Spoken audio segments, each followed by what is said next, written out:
தஞ்சை பழைய பேருந்து நிலையம் அருகில் உள்ள பேரறிஞர் அண்ணா சிலைக்கு மர்ம நபர்கள் பாஜக கொடியை போர்த்தி சென்றுள்ளனர். இதனால் அப்பகுதியில் பரபரப்பு ஏற்பட்டுள்ளது.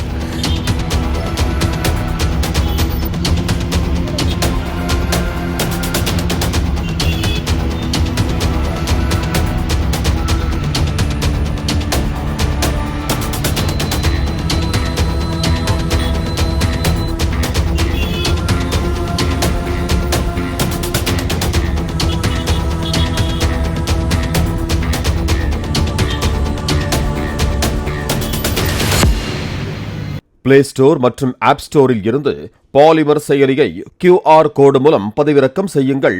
செய்திகளை உடனுக்குடன் பெறுங்கள்.